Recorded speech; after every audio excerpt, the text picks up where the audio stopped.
São 11 horas e 27 minutos, 11h27, o assunto volta a ser a pandemia de coronavírus. Na ponta da linha para falar com a gente está o doutor Wanderson de Oliveira, que durante muito tempo integrou aquela equipe, sentava ali ao lado do ministro Mandetta e tudo mais. Wanderson, muito obrigado pela presença aqui no Band News Station. Bom dia, tudo bem? Bom dia Barão, bom dia Carla, prazer falar com vocês. Prazer é todo nosso. A gente quer saber, doutor Anderson, várias coisas, ouvintes também têm muitas dúvidas para o senhor. A primeira pergunta que eu faço é a seguinte: já chegamos num patamar, digamos assim, da pandemia de coronavírus? A gente tem alguns estados, por exemplo, o estado de São Paulo, né, o governador mesmo dizendo que chegamos ali num número que daí, teoricamente, para cima não sobe. Dá para falar que o máximo que teria para acontecer já aconteceu, a partir de agora entramos numa fase de declínio da pandemia? Se nós olharmos enquanto país, e considerando que o Brasil é um país continental, com muitas diferenças regionais, eu creio que sim, que a gente atingiu agora no mês de julho, final do mês de julho, início do mês de agosto, o período de maior incidência. Então, os dados de notificação, considerando todas as limitações que nós temos em relação ao número de testes, as características locais, mas se nós considerarmos que hoje nós estamos com 3,3 milhões de pessoas, 4,1 milhões de pessoas confirmadas, 3,3 que se disseram que estão registradas como recuperados. Se a gente considerar que tenhamos 10 vezes mais pessoas do que a gente consegue detectar, a gente está falando de 40 milhões, 50 milhões talvez, de pessoas que a gente não conseguiu pegar, porque são assintomáticos, ou porque tiveram sintomas leves e não procuraram unidade de saúde, ou também porque não tivemos testes suficientes. Se a gente considerar isso, e o Brasil tem 200 milhões de habitantes, a gente tem 1/4 do país apenas que se infectou nesse período. Então a gente está falando que 3/4, ou seja, quase 150 milhões de pessoas ainda não pegaram, não tiveram contato com a doença. Então, nós não podemos dizer que isso não possa acontecer. Toda a cautela é necessária e atenção redobrada. O que nós temos agora é que aproveitar esse momento que nos parece que o vírus apresenta um padrão de sazonalidade, características muito próximas de vírus respiratórios, que nesse período eles vão reduzir mesmo, independente das ações governamentais, para podermos intensificarmos e nos prepararmos para o próximo ano, porque a gente vai ter que conviver com este vírus ainda por um longo tempo. O senhor falou em padrão, né? E infelizmente na Europa a gente está vendo que em alguns países, que já aparentemente a situação estava controlada, agora os casos estão crescendo, o número de mortes também. Dá para falar em padrão com esse vírus? O padrão que a gente fala do ponto de vista epidemiológico são tendências e não magnitude, né? Se a gente olhar para a magnitude é menor do que a de períodos anteriores. Nós não vimos ainda, exceto em alguns lugares, como por exemplo Israel, que teve aumento de casos muito expressivo, alguns estados da região sul dos Estados Unidos, como Califórnia, Texas e Flórida, que no pico do verão tiveram uma grande incidência de casos. É claro que a questão sazonal, ela não é uma condição suficiente para dar conta de explicar o aumento ou redução. Agora, se eu tenho uma redução progressiva, se eu estou mantendo o distanciamento social, as medidas de controle, a tendência é estabilizar ou reduzir. Agora, obviamente que nós estamos numa fase, Barão, da epidemia, em que as medidas de prevenção estão sendo esgarçadas, elas estão sendo muito superdimensionadas e a população está ficando exausta. E na medida que você retorna com algum nível de dinâmica social, você vai ver aumentos de casos. Isso é natural. Uhum. E a gente consegue estabelecer uma relação, então, Anderson, com o que acontece com a dengue? Como você disse, você foi secretário nacional de Vigilância em Saúde por um longo período, né? Teve contato com tudo isso, com os muitos casos de dengue e as muitas mortes, e essa exaustão, né, da população. As pessoas já se cansaram, já viram uma coisa normal. Ah, eu sei que tem que lavar a mão, eu sei que tem que usar máscara, eu sei que tem que usar álcool em gel, mas aí acaba liberando geral. É isso que está acontecendo agora? Eu acho que parte disso é desse comportamento de cansaço, esgotamento. Isso, inclusive, a gente que trabalha no hospital, quem já trabalhou no hospital, sabe que um dos problemas maiores que a gente tem são acidentes com material perfluorocortantes, problemas desse tipo. E o que acontece? Quando você tem um acidente, você tem um problema, você fica mais atento, né? Todo mundo fica durante um período ali muito preocupado, mas com o passar do tempo as pessoas vão relaxando. Por isso que é fundamental ter campanhas de educação explicando o motivo da máscara, do uso, né, do álcool em gel, da lavagem de mãos, do distanciamento social, coisas que a gente tem visto muito pouco. E associado a isso um discurso errático das autoridades de saúde, que acabam, da saúde governamentais principalmente, um discurso errático que acaba passando uma impressão de que as coisas são mais simples do que se parecem. Eu acho que não é uma resposta simples, cara. Anderson, vou aproveitar que você abordou essa questão do comportamento errático, né, das mensagens difusas que são passadas por autoridades diferentes, para a gente abordar a questão das vacinas. Mais de uma centena de vacinas sendo desenvolvidas nesse momento de forma simultânea, e a gente fica nessa dúvida em saber quando é que as pessoas de fato vão ser vacinadas. Quando é que você acredita que essa vacinação vai chegar à população? Ainda nesse ano de 2020, ou a gente pode eliminar completamente essa possibilidade? Olha, do ponto de vista prático, assim, pensando nos nossos ouvintes aí, quem está nos ouvindo, considerando aquela vacina que eu possa ir num posto de vacinação público ou privado, comprar ou receber a vacina como direito, ou por acesso de compra. Isso eu acredito que vai acontecer somente no segundo semestre do próximo ano. Num cenário otimista. Eu vou explicar por quê. Porque entre o processo de nós termos uma vacina enquanto produto acabado, que possivelmente deve ter alguma que deva ficar pronta ainda em 2020, no final do ano, os estudos, quando essas empresas, nós temos hoje 8 estudos em fase 3 de vacina Covid, especificamente, e temos uma em vacina BCG. Dessas que são vacinas Covid especificamente, nós temos aqui no Brasil pelo menos 4 que nós estamos participando. Uma da Universidade de Oxford, com a AstraZeneca, está na fase 3, ela utiliza uma tecnologia que nós nunca utilizamos no mundo. Então é uma novidade que vai implicar em um amplo planejamento das autoridades de saúde para fazer o monitoramento das reações adversas, da aceitabilidade, da dificuldade, vai ter que capacitar os profissionais de saúde. Nós não sabemos ainda os cuidados que essa vacina vai exigir em relação a armazenamento e aplicação e tudo mais. Temos uma outra que é a Sinovac, com o Instituto Butantan. Ela já é uma tecnologia mais conhecida, né? Todo mundo já tem o hábito de fazer, então essa vai ser mais simples.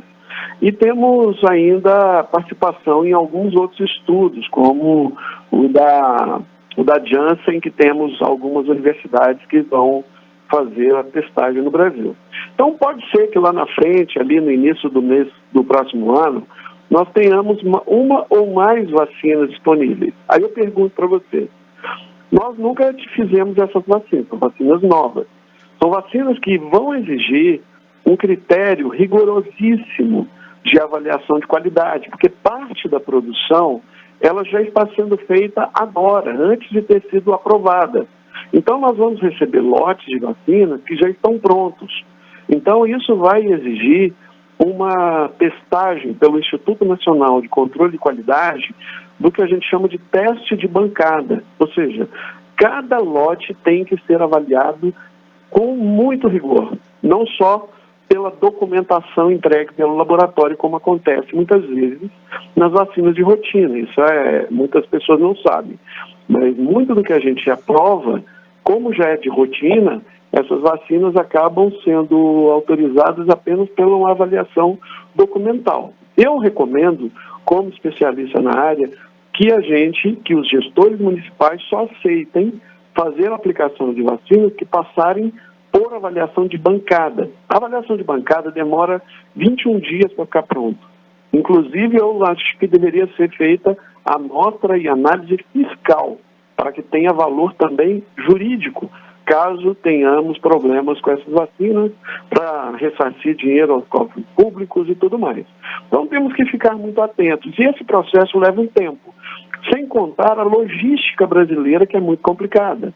Nós temos várias salas de vacina e vários estados que não têm capacidade para receber o quantitativo total de vacina necessário. Então, a gente está falando em ondas, e nessas primeiras ondas, nós teremos aí os profissionais de saúde e alguns outros grupos prioritários que devem ser discutidos ainda e que eu não ouvi a proposta do governo. Mas, Anderson, só para entender uma história, você está fazendo uma projeção para o ano que vem, talvez para o meio do ano que vem, aí no Brasil. Imagino eu que essa vacina, aqui nos Estados Unidos, estão falando que vai começar a ser dada antes da eleição, no final de outubro, começo de novembro, com todo esse organograma, né? Primeiro os profissionais de saúde, depois grupo de risco e tudo mais. Imagino que na China também, teoricamente, vai começar no final do ano. Minha pergunta não vai dar para saber se deu certo ou não deu certo com essas cobaias, entre aspas, né, sendo as primeiras a receber essas doses aqui nos Estados Unidos, na China, ou é totalmente diferente de quem recebe no Brasil, sei lá, porque a vacina chega diferente, porque o organismo, o clima, enfim, outros fatores influenciam. Como é que funciona isso na prática? Então, essa é uma boa observação, Barão. Eu acho que termos esses países que já enfrentaram a pandemia, ou seja, a epidemia começou antes nesse país do que no Brasil, e considerando as características, né, tanto China quanto os Estados Unidos, que têm dimensões continentais, logísticas complexas, a gente vai poder aprender um pouco também, tanto na percepção social quanto na logística. Imagine que nós estamos buscando proteger as pessoas, né? Essa é a meta. E aí eu falo assim, olha, tem uma vacina disponível. A gente já viu isso acontecer com febre amarela, por exemplo. Em surtos de febre amarela, as pessoas se aglomerando nos postos de vacinação para tomar vacina. Nesse caso, se a gente aglomerar as pessoas nas unidades de saúde, a gente possivelmente vai ter mais transmissão pela estratégia de vacinação do que propriamente pela doença em si, assim, pela rotina das atividades. Então, observar como isso vai ser feito nos outros países é fundamental. No entanto, mesmo nos Estados Unidos, eu acho que também lá a questão eleitoral está muito intensa. Eu tenho visto, semana passada, saiu uma matéria sobre a Moderna, que é essa vacina que iniciou ensaios clínicos na fase 3. Eles ainda não conseguiram atingir a meta que eles se propuseram, que é 30 mil pessoas, incluindo principalmente a mesma quantidade proporcionalmente ou 2 vezes a proporção da representação das minorias nesses estudos. Então, latinos, negros, eles não conseguiram ainda atingir, segundo o Dr. Fauci, que é um dos grandes epidemiologistas americanos, eles não conseguiram atingir ainda. Então, eu acho que há uma pressão e um cuidado que a gente tem que ter para que esse tema da vacina não seja novamente politizado como a gente viu em tratamentos. Porque se a gente tiver qualquer nível, por menor que seja, de desconfiança sobre aquilo que a gente está se propondo a fazer, a gente pode prejudicar não só a vacina, que não existe ainda, como também todo um programa de vacinação mundial. E não só envolvendo o coronavírus, outras doenças também, né? Vacinas que protegem de outras doenças. O Anderson, você cita isso porque na sua avaliação isso já está acontecendo? Aquela fala do presidente da República, ela pode ter uma interferência grande nesse sentido? Pode influenciar no programa de vacinação no Brasil? Olha, Carla, eu até outro dia comentei com um jornalista, eu acho que o problema não foi a fala do presidente, porque o presidente pode não saber, nem todo mundo sabe das legislações, né? São legislações específicas, né? Uma coisa é ele ter dado uma resposta ali de supetão, a outra coisa é a área de comunicação governamental fazer uma postagem, uma manifestação formal, oficial, chancelando a fala e não corrigindo, não ajustando. E isso acaba colocando em xeque e em discussão um assunto que não deveria nem sequer ter sido levantado, né? Você tem uma discussão sobre a obrigatoriedade de vacinação, né? A obrigatoriedade de vacinação, no âmbito legislativo nacional, ela está prevista tanto no Estatuto da Criança e do Adolescente, como também na própria lei que o presidente assinou em fevereiro. Ou seja, nós colocamos como possibilidade, na disponibilidade de termos uma vacina, que ela seja obrigatória. Por que uma vacina ela é obrigatória? Porque na maior parte das vezes, eu não tenho a opção, tem pessoas que não têm a opção de não tomar a vacina. Por que isso? Porque tem pessoas que não, mesmo querendo, não vão poder tomar vacina. Muitas vacinas são proibidas, são contraindicadas para pessoas com imunodepressão, com pessoas que têm imunidade baixa, né? Imunodepressão, imunossupressão. Tem pessoas que são gestantes, que não podem tomar muitas vacinas por causa da composição. Então, essas pessoas, mesmo querendo, elas não vão poder tomar. Então, não posso obrigá-las a tomar. Por isso que é obrigatório que aqueles que podem tomar, tomem, porque a gente quer proteger aqueles que não tiveram a opção de tomar vacina. Isso se chama democracia, onde o direito individual não pode prevalecer sobre o direito coletivo, porque não é uma opção das pessoas, é uma condição inerente à condição de saúde. Mas a gente, ao longo do tempo, já descobriu que se não fosse ciência, não fosse vacina, a gente voltaria a ter sérios problemas que, infelizmente, a gente tinha no passado. Vamos ver como é que vai ser o desenrolar dessa história, porque nesse final de semana eu vi o pessoal saindo na rua, né? Cloroquina resolve, vacina não resolve. Mas maluco tem pra tudo quanto é lado. É um absurdo e é incrível, porque essas pessoas que fazem isso, possivelmente não vão se lembrar, mas vários países exigem a comprovante de vacinação contra a febre amarela. Então, as vacinas são obrigatórias, a não ser que você não tenha, por legislação trabalhista, tem que mostrar a carteira de vacinação dos filhos preenchida, né? Várias escolas cobrem, e a gente tem que lembrar que sarampo é muito mais grave do que Covid, mata, e a vacina protege com 97%. Então, é uma discussão, eu diria, medieval, talvez. O Anderson, eu queria a sua opinião, por favor, com relação à retomada das atividades nas escolas, né? A gente teve em São Paulo o governo do estado liberando para atividades extracurriculares. Na sua avaliação, esse é o momento? Já é seguro? O que é que os pais devem levar em consideração ao mandar de volta os filhos para a escola? Bom, primeira coisa, quando eu tenho apoiado, inclusive, a Secretaria de Educação de São Paulo na construção do ponto de vista de saúde para o planejamento.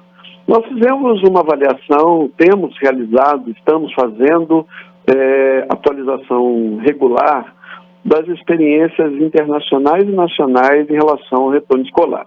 Primeiro tem que deixar claro uma coisa, ninguém está propondo o retorno às atividades de ensino da mesma maneira como era antes da pandemia. Então não é para todo mundo, não é para todos os lugares e não é para todos os estágios de ensino ao mesmo tempo.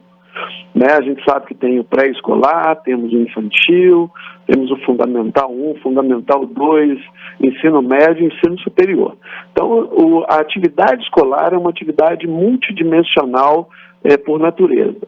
O que nós fizemos foi avaliar quais as experiências internacionais e nacionais. Então, do ponto de vista global, tanto em relação à característica da pessoa e também em características sociais. E aí a gente avaliou esses achados do ponto de vista de suscetibilidade, ou seja, a gente viu que as crianças, elas são menos suscetíveis à Covid-19 do que a população em geral. Por quê?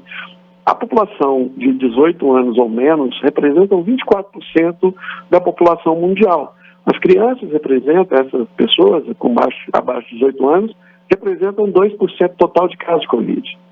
A gravidade também é menor. A gente comparar, até o dia 26 de agosto, nos Estados Unidos, nós tínhamos quase que o dobro de óbitos por influenza comparado com o Covid. Ou seja, a influenza, ela originalmente é mais grave em criança do que a Covid.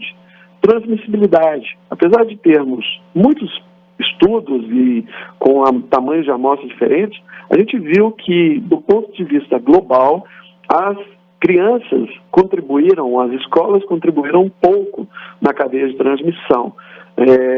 Mas, obviamente, é necessário de mais dados e a gente não terá uma transmissibilidade maior por causa da escola. A transmissibilidade global na comunidade será praticamente igual àquela da escola.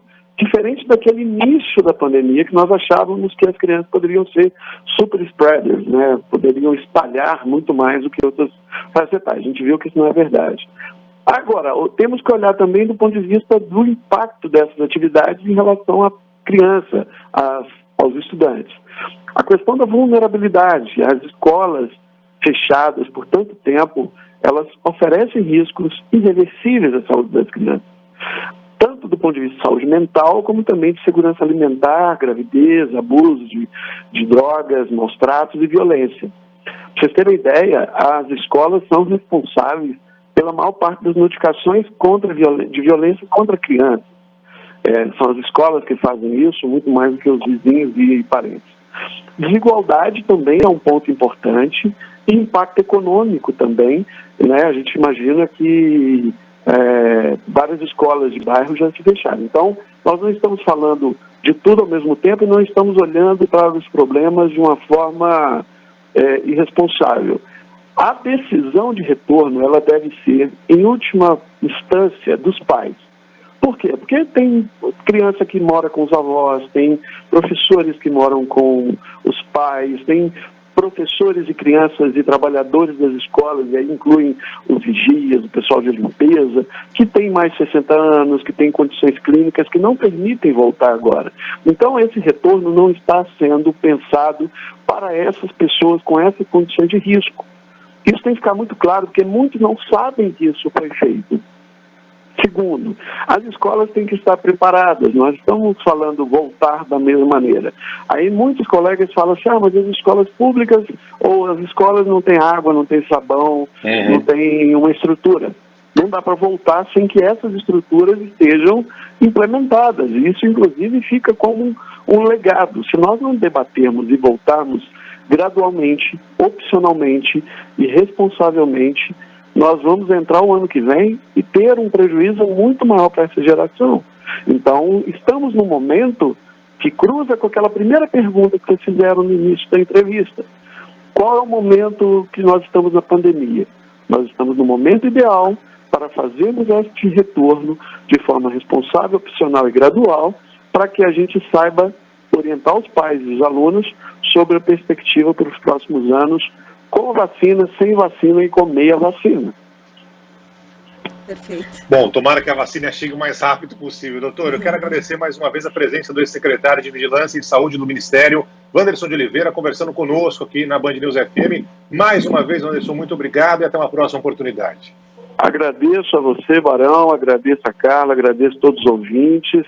Espero que a gente tenha uma continuidade do uso de máscara, do distanciamento social, né, dos hábitos higiênicos, e que a gente entenda que esses hábitos eles vão permanecer por um bom tempo, mas que se nós aceitarmos e trabalharmos conjuntamente, socialmente, a gente tende a voltar ao normal, ou na verdade não é voltar ao normal, né, Barão? A gente quer um mundo melhor do que aquele que a gente deixou antes da pandemia. É isso aí. Tomara. Um abraço, Anderson. Muito obrigada pela atenção. Eu sou fã de vocês. Obrigado. Que isso. Obrigada. Um abração. Até a próxima. Até a próxima. Obrigado. Tchau.